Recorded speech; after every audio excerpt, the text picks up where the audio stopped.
प्रथमवंदनीय प्राध्यापक वर्ग, प्रमुख अतिथी आणि माझ्या मैत्रिणींनो, सर्वांना आमचा सादर नमस्कार.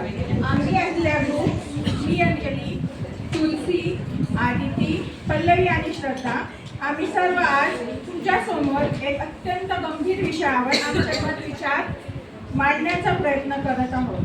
महिला सुरक्षा आणि माझी भूमिका.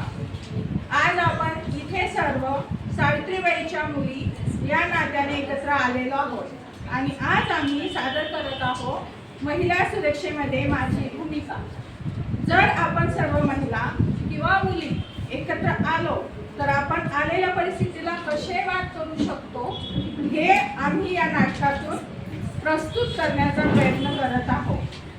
तर पहिला प्रसंग, एक मुलगी बस स्टॉपवर बसलेली असते. किती वेळ झाला बस आली नाही? आधीच उशीर झाला. अरे आईचा फोन. हॅलो. हो आई. हो बस स्टॉपवरच आहे. मित्र आलोच, थोडा उशीर झालाय पण येतोय. काळजी करू. एका मॅडमला थोडं रस्ता दाखवून येतो पण येतोयच. थोडं टाइम लागेल बरं का, पण येतोय.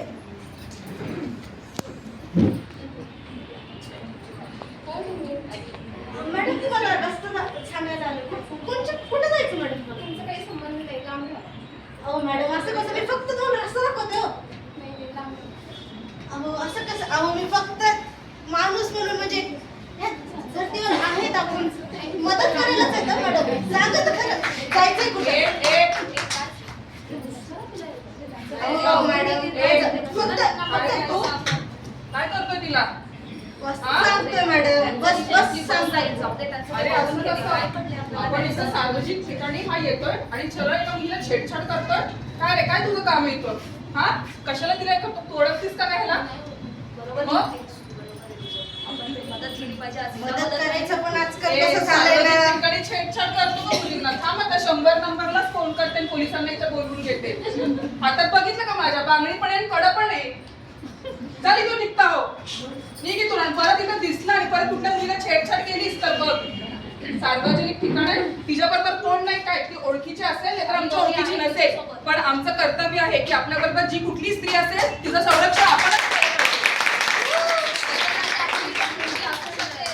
त्याच्यासाठी तिची आपण मदत केलीच पाहिजे. त्याच्या ठिकाणी आपली मुलगी असती तर आपणही तिची मदत केलीच असते. त्यासाठी तिची मदत करणे गरजेचं आहे. हा, म्हणजे आपण थांबूया. तिची बस येतोपर्यंत आपण तिच्याबरोबर थांबूया.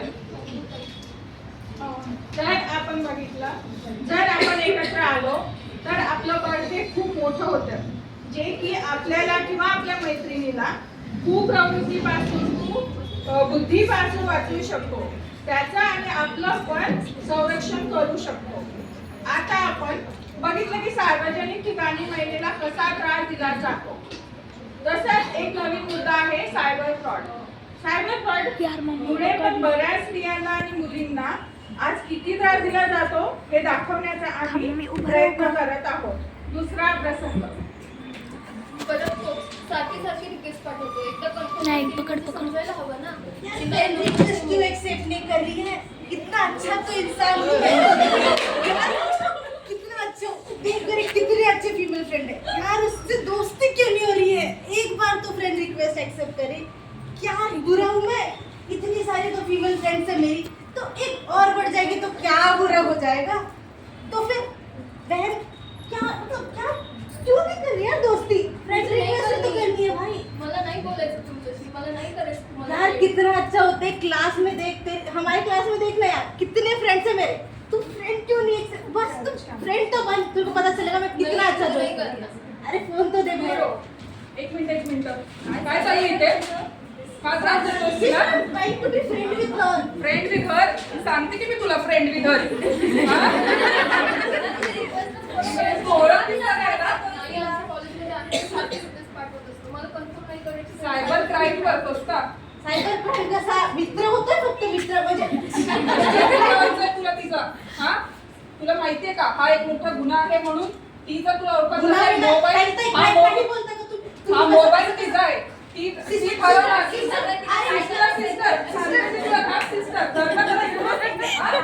सिस्टर बोलून आणि तिला मग अशी डार्लिंग डिअर म्हणतोय आणि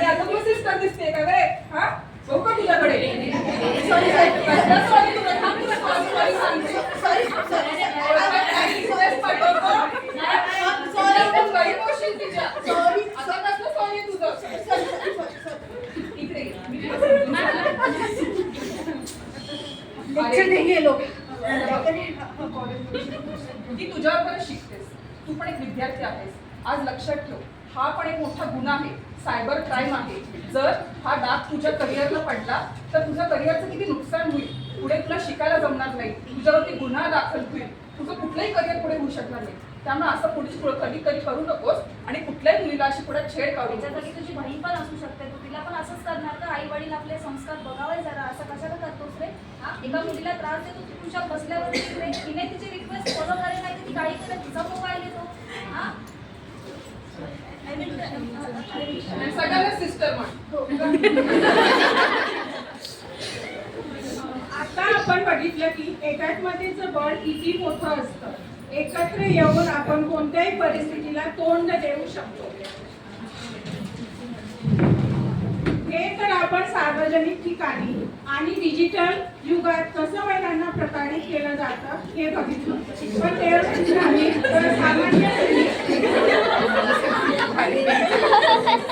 स्त्री जी की घरी असते, आपल्या सर्वांसाठी राबत असते, ती जी की हाऊसवाईफ म्हटली जाते, तिच्यामुळे एक घर ज्याला घर पण येतं, तिला कसा त्रास दिला जातो हे आपण या प्रसंगातून बघूया.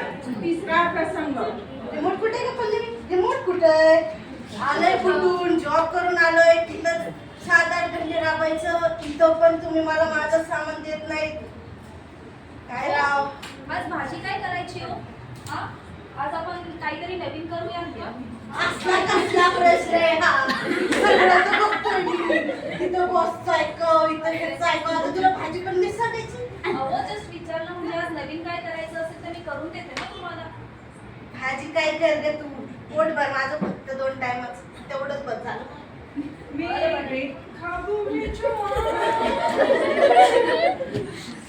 वाव, मला इतकं छान वाटतंय ना. मी आज बोट करून आली. एक मिनिट हा. मला म्हणून एक पोस्ट अपडेट करून घेतली आधी. सेल्फी घेऊ दे.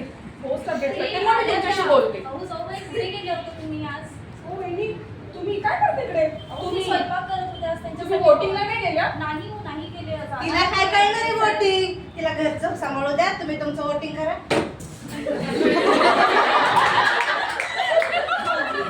नेहमीच झालं बरं का. भांडण लावलं का काय घरामध्ये? अहो तुम्ही बहिणींना नेहमी तसंच करता. हा, तुम्ही कधी त्यांना प्रोत्साहन देत नाही. त्या किती हुशार आहेत, त्यांच्यामध्ये किती कला आहे, त्या किती सुंदर स्वयंपाक करतात, रांगोळी काढतात, मेहंदी काढतात, डान्स करतात आणि हे सगळं घर त्या सांभाळतात. आपण एवढे सगळ्या माणसांचा स्वयंपाक त्या करतात. त्यांची संरक्षण आपलं काम आहे आणि आपली संरक्षण आपल्याला कशी मिळणार? जर आपण योग्य प्रतिनिधी जर निवडून दिला तर तोच आपल्याला संरक्षण करणार आहे. ही जी संरक्षण आहे तिची आहे, माझी आहे आणि आपली येणारी मुलगी आपल्या घरातली, तिची संरक्षण सुद्धा आपल्या हातात आहे. आणि एक लक्षात घ्या भाऊजी, संरक्षण काय फक्त बाहेरच्या लोकांनी नाही, घरातल्या लोकांनी पण करायची असती आणि ती आपल्या विचारांमध्ये असायला पाहिजे. आता मी तर म्हणत होतो मी चाललोय ना तिला घेऊन. तू कशाला सांगते? जातो ना मी जातो. चल बघ. जाऊ दे, तुम्ही जाते. चला आपण votingला जाऊ.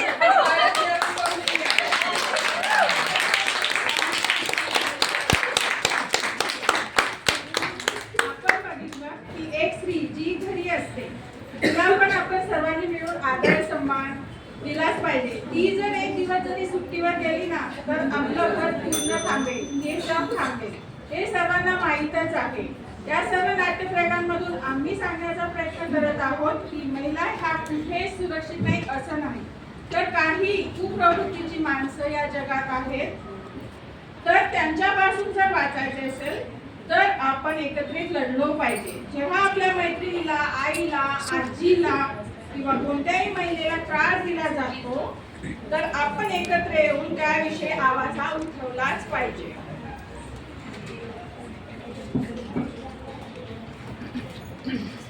Not only evolution, but empowerment of women is also very important. Cheers to that.